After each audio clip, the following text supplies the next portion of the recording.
அகில் எலியானது எப்போதும் துருதுருவென சுறுசுறுப்பாக இருக்கும். அது தினமும் காடு முழுவதும் சுற்றி வரும். அன்று ஒரு நாள் அது நடந்து வரும்போது வேடன் வைத்திருந்த பொறியில் அதன் கால் சிக்கிக் கொண்டது. எலியானது வலி தாங்காமல் கத்தியது. காப்பாத்துங்கள், என் கால் மாட்டிக்கொண்டது. யாராவது என்னை காப்பாத்துங்க. தூரத்தில் மேய்ந்து கொண்டிருந்த ஆடு ஒன்றின் காதுகளில் எலியின் கதறல் சத்தம் கேட்டது. யாரது சத்தம் போடுவது? யாருக்கோ ஆபத்து போலத் தெரிகிறதே. ஆடு மாமா, வலி உயிர் போகிறதே, என்னை காப்பாற்றுங்கள். ஆடு தாமதிக்காமல் விரைந்து சென்று எலியை பொறியிலிருந்து காப்பாற்றியது. ஐயோ, என்னால் நடக்க முடியவில்லையே, இப்போது எப்படி நான் வீட்டுக்கு போவேன்? கவலைப்படாதே எலி தம்பி, என் மேல் ஏறி அமர்ந்து கொள், நான் உன்னை வீட்டிற்கு கொண்டு செல்கிறேன். ஆடு எலியை தன் முதுகில் சுமந்து கொண்டு அதன் அம்மாவிடம் கொண்டு சேர்த்தது.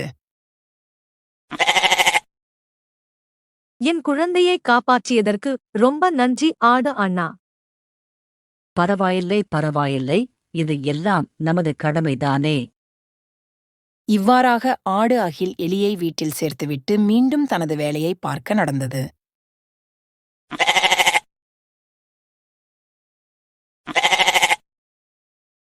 நாட்கள் பல கடந்தன.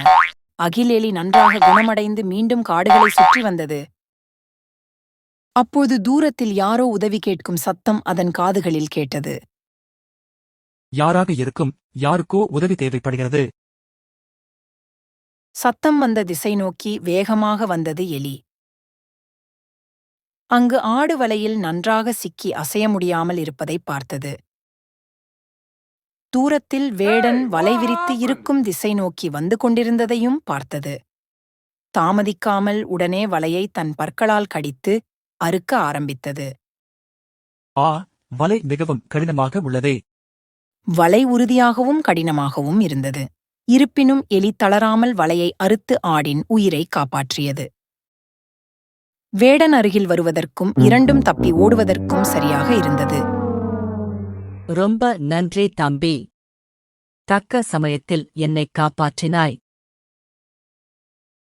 நாம் பிறருக்கு நல்லது செய்தால் நமக்கும் நல்லதே நடக்கும் குழந்தைகளே.